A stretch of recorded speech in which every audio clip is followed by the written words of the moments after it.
부동산 정책이 바뀐다고 유튜브가 떠들썩하더라고요. 문제는 이제 세금을 안 내던 사람이 내야 되는 상황이 된다는 거죠. 1주택 갖고 있다는 이유만으로. 그 집 하나 바라보고 간신히 샀는데 세금까지 내야 돼? 그럼 불만이 나올 수밖에 없죠. 근데 지금 이런 상황이면 앞으로 투자 못하는 거 아닌가요? 그렇지 않죠. 일반 매매에서는 가격 있게 상승 중이면 절대 싸게 살 수가 없거든요. 그러니까요. 그래서 제가 제안 드리는 건 이제 얼마만 있어도 되냐면 3천만 있어도 됩니다. 집 사는데요? 네, 집 사는데 3천만 있어도 됩니다. 2026년 6월 달에 돈 벌 수 있는 지역을 골라놓은 게 있어요. 싸게 살 수 있는 기회는 얼마든지 있고요. 제가 도움을 드릴 예정이니 무료 강의에 많이 오셔서 함께 공부해 보도록 합시다. 선생님, 네네. 이번에 7월에 부동산 정책이 바뀐다고 유튜브가 떠들썩하더라고요. 얼마 전에 대통령과의 대화에서 아주 강력한 게 나온다라고 얘기를 한 적이 있죠. 예상되어진 것도 너무나 명확하죠. 취득세 중과는 이미 실행 중이야. 양도세 중과 부활했어. 이제 보유세 상승한다는 건 누구나 생각할 수 있는 부분이잖아요. 그럼 보유세를 증가시키기 위해서 세율을 증가시키든가 공정가율을 올리거나 뭐 이렇게 진행할 텐데 아마도 내년부터 적용될 가능성이 높은 세제가 이제 실행이 될 겁니다. 그러면 집을 갖고 있는 사람들이 내는 세금이 많아진다. 얼마큼 많아질 것이냐. 여기에 대한 이야기가 많잖아요. 근데 문제는 이제 세금을 안 내던 사람이 내야 되는 상황이 된다는 거죠. 그냥 1주택 갖고 있다는 이유만으로. 오로지 그 집 하나 바라보고 간신히 샀는데 세금까지 내야 돼? 그럼 불만이 나올 수밖에 없죠. 그게 이번 7월 말에 나올 개편안 중에서 가장 이슈가 되겠죠. 다주택자들이 더 이상 집을 팔겠다고 내놓지는 않을 거 아니에요? 그러면 이제 누굴 잡아야 돼요? 다주택자가 아닌 사람들을 잡아야 되잖아. 1주택자. 무주택자는 어차피 집이 없으니까. 근데 1주택자인데 자기가 실거주용으로 사용하고 있는 게 아니라 전세 놓고 자기는 또 다른 곳에서 산단 말이지. 그런 물건들을 내놔라. 그렇다는 얘기는 뭐냐면 들어가서 살 사람들만 집을 사라라는 주의로 바뀔 거거든요. 근데 이거를 제가 생각할 땐 그동안 안 건드렸던 1주택자를 건드는 이유가 일단 정부 입장에선 다주택자의 양도 중과 유예를 해서 물건을 내놓는 공급 효과가 너무나 좋았고 그 공급 효과를 이어가기 위해서는 다주택자가 갖고 있는 집들보다 비거주 1주택자가 갖고 있는 집들이 훨씬 더 많거든요. 그 부분을 이제 공급 효과로 거두겠다라는 얘기인 거죠. 그러니까 집값 상승한 부분만큼 보유세로 뺏겠다 뭐 이런 얘기인데 그러면 한 채라도 있으면 들어가서 살아라. 그렇게 안 하면 보유세를 널 때릴 거다. 맞아요. 세율 자체는 이제 재산세랑 종부세를 올리거든요. 그러니까 재산세랑 종부세에 대한 기준 금액은 이미 6월 1일에 결정이 됐어요. 그래서 올해 낼 세금은 이미 결정이 됐는데 이런 시기에 그런 정책이 나오는 건 가격이 상승했기 때문에 나온 거니까 당연한 부분이고요. 그래서 지금 정부 입장에선 이 정책 어떤 정책 그런 것보다 사지 마라 보다는 이만큼 만들었으니까 사라가 훨씬 더 낫지 않을까. 공급 정책이 좀 더 확실해지는 게 좋을 것 같아요. 근데 그게 좀 안타깝지만 이게 지난번에도 전세를 없애려고 한다 정부는. 네, 맞아요. 이런 얘기 해주셨잖아요. 전세 사기 맞아서 돈 버리는 사람 임차인들이 엄청나게 많아지니까 없앤다라는 취지는 이해를 해요. 전세 사겠다면 전세를 없애겠다는 게 취지인 거예요? 근데 피해는 전세 살려고 하는 사람들한테까지도 가고 있는 거네요? 맞아요. 근데 전세 가격이 또 이렇게 되면 월세도 피해를 보잖아요. 월세 상승할 수밖에 없죠. 전세 대출을 줄였을 경우엔 전세를 선택할 수 없는 목돈이 없는 분들 같은 경우 월세를 갈 수밖에 없고 그 월세를 선택해야 되는데 월세를 선택하면 내가 벌어들인 소득의 작게는 3분의 1, 많게는 3분의 2까지 써야 되거든요. 그러면 내 생활이 피폐해지겠죠. 그러면서 점점 난민처럼 서울에서 멀리 밀려나겠죠. 결국 그 사람들 위해서 만든 정책이 다시 고지고대로 역풍을 맞는 느낌이에요. 그렇게 바뀌어 가야 되는 장기적인 플랜은 알겠어. 근데 그 장기적인 플랜 안에서 피해보는 사람들이 많이 발생한다면 많은 사람들로부터 찬성을 받을 수 있는가. 그 피해를 보는 사람들을 좀 줄여나가는 또 다른 정책이 있어야 되지 않을까라고 생각을 해요. 제가 볼 때는 이제 향후 시장의 서울과 이제 수도권 시장에서 가격 하락은 멀었어요. 이제 공급이 너무 없고요. 아무리 정책으로 맞는다고 해도 공급과 수요 곡선을 넘어설 수는 없어요. 그래서 가격 상승은 지속될 거고요. 서울에서 쫓겨나는 사람들이 발생하면 가까운 수도권부터 가격이 올라가겠죠. 그럼 어떻게 될까요? 수도권 가격도 올라가는 건 뭐 기정사실이겠죠. 예를 들어 보기 편한 통계 중에 하나가 뭐 KB 통계가 있는데 여기서 보시면 전국 상승은 맞잖아요. 전국적으로 이제 상승을 하고 있다라는 얘기인데 이 전국 상승 중에서도 서울 상승이 전국 상승을 주도하고 있는 거고요. 서울 중에서도 예를 들어 이번에 강남 3구 대체제로 뭐 광진구, 동대문구 뭐 이렇게 가격이 올라가는데 광진구 같은 경우에는 이만큼이나 올랐고요. 한강변이 많이 올랐죠. 많이 오른 건가요? 예, 많이 오는 거죠. 2.0이니까. 그리고 관악구 같은 경우에 서민들이 많이 사시는 데인데 거기도 많이 올랐어요. 이만큼이나 올랐고 이만큼이나 오르니까 사람들이 점점 외곽 쪽으로 날아가잖아요. 그래서 노원구 끝부분 이제 오르고 있고요. 도봉구까지 밀려서 올라가게 되죠. 이렇게 그러니까 올라가는 수준은 차이는 있으나 서울 전역이 상승 중이다라고 보시면 됩니다. 그러면 이게 경기 지역까지 수도권까지 영향을 끼치겠죠. 그냥 한 몸이라고 보면 돼요. 서울하고 경기 지역하고. 다만 봐봐요. 공급의 효과가 어떠냐면 지금 김포 같은 경우에는 공급이 상당히 많이 예정돼 있거든요. 이러면 공급하는 물건이 서로 경쟁을 하잖아요. 그럼 수요자 입장에서 선택할 수 있는 폭이 굉장히 넓어져요. 그럼 수요자는 어떨까요? 좀 더 좋은 거를 좀 더 싼 가격에 살려고 하죠. 이게 공급의 효과거든요. 그러면 그 공급이 많은 김포 같은 경우에는 수도권이잖아요. 네. 근데도 불구하고 김포는 경쟁에 의해서 가격이 떨어질 수밖에 없거든요. 근데 안타까운 건 서울의 땅은 한정돼 있다는 거. 자, 그래서 결국은 공급을 해야 이 사태를 무마할 텐데, 근데 정부 입장에선 공급하기에는 시간이 필요하기 때문에 그 시간까지 방금 말씀드렸던 것처럼 팔려고 내놔라. 공급을 해야 되니까.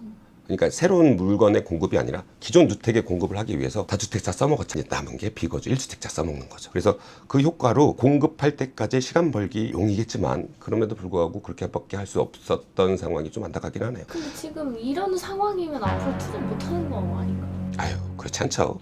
방금 말씀드렸다시피 일부 공급 지역 외에는 공급에 시간이 걸린다고 말씀드렸잖아요. 네. 남양주 봅시다. 상승 중이죠. 그럼 내가 사면 어떤 뉘앙스를 주나요? 이 그래프를 보면. 또 오를 것 같아요. 그럼 지금 사도. 괜찮을 것 네, 맞아요.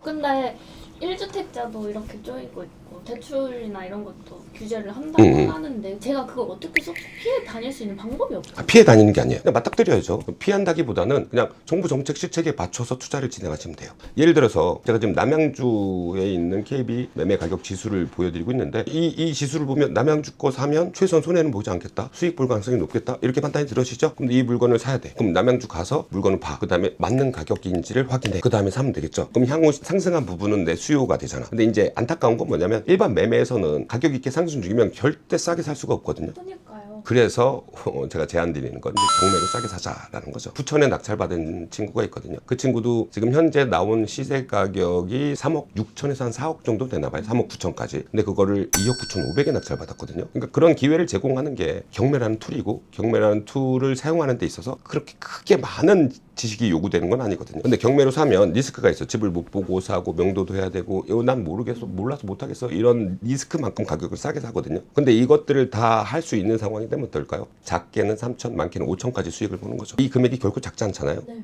네, 그러니까 남들보다 싸게 팔 수 있는 금액을 얻어내는 게 이제 스킬인 거죠. 근데 지금까지 정책 얘기했잖아요. 네. 정부가 투자를 못하게 한다. 근데 경매도 그걸 피해갈 수 없는 거 아니에요? 경매 같은 경우에는 이제 취지 자체가 틀려요. 경매는 돈을 빌려준 사람이 돈을 못 받아서 법원을 통해서 파는 거거든요. 그러니까 이 주체 자체가 부동산 시장 전혀 상관없이 돈을 빌려준 사람의 돈 회수 작업 중에 하나예요. 그 얘기는 뭐냐면 영역인 거. 완전 다른 영역이에요. 그러니까 부동산 투기를 방지하기 위해서 경매로 집 사지 마 이런 게 아니에요. 오히려 지금 규제 지역에서는 서울 같은 경우에 우리가 집 살려고 하면 뭘 해야 돼요? 실거주 2년 해야 되죠. 네. 근데 경매로 살려고 하면 실거주 2년 안 해도 돼요. 전세 나도 되고 월세 나도 돼요. 왜 그러냐면 이 경매라는 취지 자체는 부동산 시장하고의 별개로 채권자, 그러니까 돈을 빌려준 사람의 돈 회수 작업이기 때문이죠. 그게 목적이어서 그래요. 그래서 법에 실거주 2년 써놓고 밑에다가 경매는 예외 이렇게 써놨어요. 그러니까 우리는 경매로 집을 살 수 있는 기회를 또 잡을 수 있다, 이 얘기죠. 세금은요? 세금은 똑같이 냅니다. 취득할 때 취득세, 보유하고 있는 동안의 보유세, 이제 양도할 때 양도세는 일반 매매하는 거하고 똑같다. 근데 어떤 기회를 제공한다? 싸게 살 수 있는 기회를 제공하고, 규제 지역 안에서의 규제를 생각할 필요가 없다라는 게 경매의 장점이죠. 대출은요? 대출은 비율별로 봤을 때 규제 지역 같은 경우에는 생애 최초 같은 경우에는 70%, 그리고 비생초 말이 좀 이상하죠. 제가 그냥 정해인 건데, 한 번도 안 산 사람을 생초라고 하고, 집을 한 번이라도 사본 적이 있는 사람은 비생초라고 그냥 제가 지정을 했거든요. 비생초 같은 경우에는 못 사게는 안 하는데 40% 대출로 좀 축소되거든요. 근데 경매 같은 경우에는 뭐 많게는, 적게는 5천, 많게는 1억씩 싸게 사잖아요. 근데 나는 싸게 받으니까 KB시세 대비해서 70% 40% 책정하면 싸게 산 만큼 낙찰가에 대한 비율은 높아지거든요. 그러면 낙찰가 대비해서 70%가 넘어가죠. 네. 이 경매의 장점이 이거죠. 싸게 낙찰 받았기 때문에 대출 비율이 높아, 이게 맞는 말이죠. 둘째는 방금 말씀드렸다시피 규제 지역에서의 일반 매매 규제를 안 받게 되고요. 또 다른 장점 중에 하나가, 경매는 빚진 사람이 빚을 갚게 만드는 거라고 했잖아요. 그리고 우리는 돈을 법원에 내거든요. 그렇기 때문에 어떤 장점이 있냐면, 돈이 어디서 나서 이 물건을 샀는지를 밝히지 않아도 돼요. 일반 매매는 밝혀야 돼. 네, 일반 매매 같은 경우엔 이 돈은 주식을 통해서 번 거고요. 이 돈은 종전 집을 팔아서 번 거고요. 이 돈은 내가 열심히 노동을 통해서 번 겁니다 라는 걸 증빙해야 되거든요. 왜냐하면 애들이 무주택자야. 그럼 부모님 입장에서는 주택 가격이 상승할 게 뻔히 보여. 대부분 경험해본 사람들이 그렇게 하겠죠. 그러면 부모가 자식한테 돈 주고 그 집 사게 해서 또 가격이 올라가는 걸 막기 위해서는 이 돈 어디서 난 거야? 너 부모한테 받은 거야? 그럼 증여세 내야지. 근데 경매에선 그걸 할 필요가 없다는 얘기죠. 그러니까 1주택 갖고 있는 분들이 종전주택 팔 생각이 아니라면 규제 지역을 안 하면 되죠. 그러면은 상황에 맞는 걸 낙찰 받는 것도 중요해요. 맞아요. 그래서 지금 부동산 경매 투자를 준비하고 계신 분들이 제일 먼저 해야 되는 일은 내가 어떤 지역에 어떤 물건을 투자할 수 있을까부터 먼저 정해놓고 출발을 하셔야 돼요. 내가 사야 되는 곳은 어디인지, 내가 세금을 많이 내지 않고 투자할 곳은 어디인지부터 지정을 해야 되고, 그리고 또 하나 지정할 게 내가 갖고 있는 자금은 얼마인지, 그래서 어떤 물건들을 취급해야 될지, 이 두 가지 부분은 전문가를 통해서 상담을 받거나 아니면 지식을 쌓은 다음에 시작할 수가 있습니다. 근데 그 지식이란 게 크게 어렵진 않아요. 얼마만 있어도 되냐면 3천만 있어도 됩니다. 집 사는데요? 네, 집 사는데 3천만 있어도 됩니다. 3천이면 충분히 투자가 가능하고요. 3천 정도면 안성의 20평대 구축 정도는 충분히 투자가 가능하거든요. 그래서 3천 모으는 게 1순위. 그 3천 모으고 나서 시작한다? 아니야. 지금 이 시장 버려. 이 시장 가격 상승하면서 하락할 여지가 없기 때문에 투자하면 돈 버는 시장인데, 이 시장이 지나가서 하락하기 시작하면 이제 또 투자하는 마음이 사라질 거예요. 그러니까 3천 모으면서 방금 제가 말씀드렸던 약간의 지식 있죠. 약간의 경험 툴 이런 것들을 익혀나가는 게 좋겠죠. 그걸 익히면서 돈을 모으는 기간, 돈을 다 모았으면 배운 대로 투자를 시작하시면 됩니다. 전 종잣돈 모으는 것도 어려운데. 제가 사업 망했었거든요. 잘 되다가 망했어. 망하고 나서 통장을 보니까 돈이 쑥쑥쑥 빠져나가. 근데 얘가 돈이 어디서 빠져나가는지 모르겠어요. 그래서 그때 당시에 실행했던 것 중에 가장 먼저 한 것 중에 하나가 그동안 걸어놓고 있던 모든 자동이체를 다 끊어버렸어요. 그리고 그 다음부터 내가 돈을 관리하기 위해서 지출 통장, 거기엔 돈이 일부러 들어가는 게 하나도 없어. 다른 통장에서 옮겨서 딱 그 금액만큼 지출하겠어라는 목표를 정해서 지출을 줄이는 게 1순위였고, 그 다음에 이제 수입 통장이라서 월급을 받거나 아니면 알바를 통해서 또는 다른 부업을 통해서 돈을 벌어들이는 금액을 한 통장으로 넣었어요. 그래서 여기에 통장에 한 달에 한 번씩 분배를 해요. 그렇게 모아놓은 돈을 또 분배를 해. 얘는 경매 단타 진행할 거고, 얘는 월세 물건을 한번 세팅해보자. 그 목표대로 돈을 썼던 기억이 있어요. 이거는 경매 단타용 금액이야. 거기 절대로 안 건드려요. 경매 단타만 합니다. 그리고 월세 투자용 통장은 월세 물건 입찰할 때만 또 써요. 그렇게 구분을 해놓으니까 목표가 명확해지더라고요. 그럼 거기까지 달려갈 수 있는 힘은 내가 열심히 노력해야 되는 것밖에 없죠. 많이 귀찮으시면 정산이라도 해보세요. 월 말에 진짜 귀찮긴 해요. 23,600원 보내고 얼마 보내고 심지어 막 그 관리비 얼마 안 나오는 관리비도 막 보내고 이런 거 다 귀찮긴 하거든요. 그러니까 월 말일 날은 이 달에 내가 쓴 돈을 한번 정리를 해보겠다. 정리를 해보고 내가 줄일 수 있는 게 뭐가 있을까? 한 달에 한 번 생각하는 거잖아요. 그렇게만 생각해도 아마 줄일 것들이 상당히 많이 나올 겁니다. 그것만 줄여서 투자를 해도 투자 수익률대로 그대로 더 생긴다고 한번 생각해 보세요. 새로운 기회예요. 그렇게부터 시작해 보시는 걸 권해드립니다. 수입의 몇 퍼센트가 정확?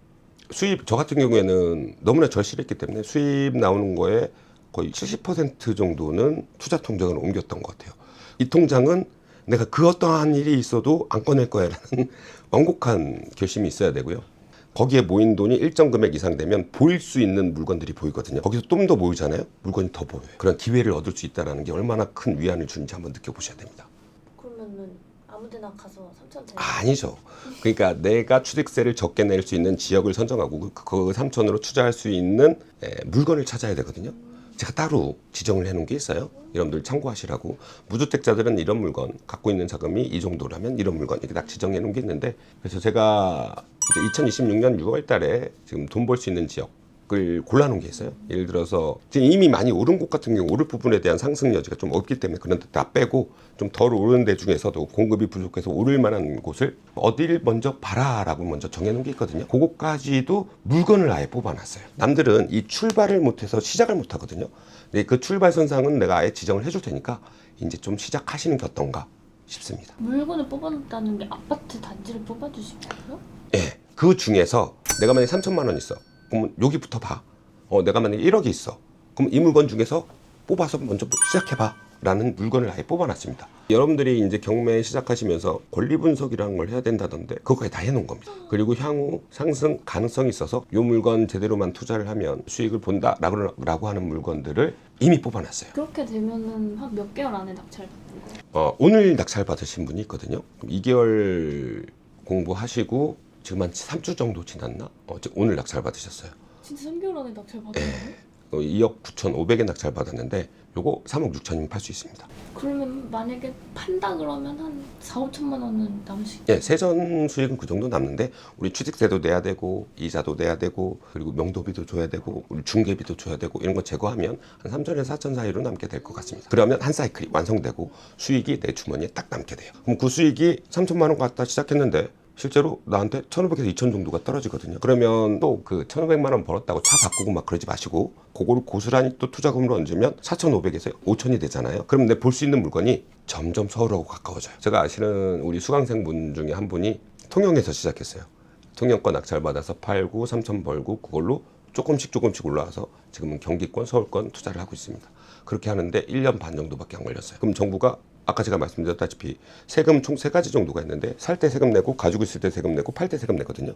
이 팔 때 세금 내는 거를 규제를 했어요. 왜냐하면 집 갖고 돈 벌지 마. 이건 너무나 명확하잖아요.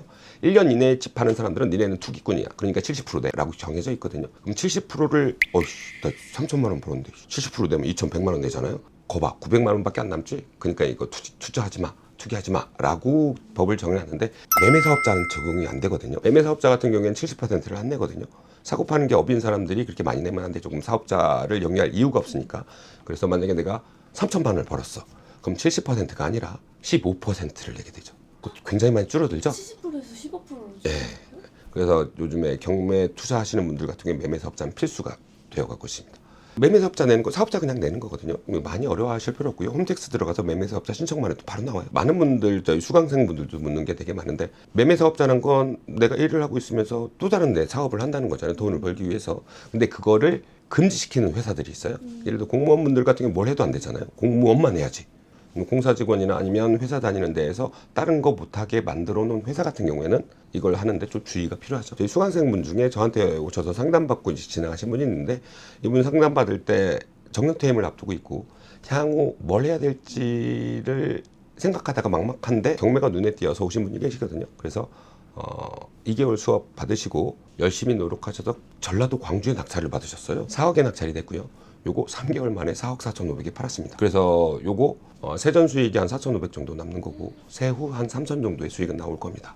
그럼 이분은 2개월 공부만으로 한 3개월 만에 3천만 원 번 거잖아요. 그럼 이분은 또 어떤 생각을 할까요? 할 수 있겠다. 맞아요. 자신감이 들었겠죠. 이게 가장 중요해요. 내가 남들보다 싸게 파는데 사주는 사람이 있으면 어떤 지역이든 상관없습니다. 어떤 지역이든 심지어 하락하는 지역도 상관이 없어요. 그럼에도 불구하고 싸면 팔릴 테니까 그 금액을 알아갖고 오는 게 스킬이자 경험이자 노하우가 되는 거죠. 저 같은 사람들이 많아서 아마 경매로 싸게 살 수 있는 기회를 잡으려고 하는 분들이 점점 늘어나고 있습니다. 근데 그 경매로 싸게 잡는데 내가 필요한 지식이 없을 경우에는 어떤 일이 생기냐면 얼마 전에 기사가 나온 적이 있거든요. 어떤 기사냐면 172억의 영등포에 아파트가 낙찰받았다는 기사가 나왔어요. 이분은 아마도 17억 2천에 사고 싶었던 거일 거예요. 왜냐하면 해당하는 물건의 시세가 17억에서 18억 정도 되거든요. 싸게 사고 싶은 욕심에 경매로 진입을 했으나 안타깝게도 갖고 있는 지식 또는 실수에 의해서 172억이 나는 금액으로 사겠다고 입찰표를 작성해서 제출한 모양이에요. 결과는 어떻다?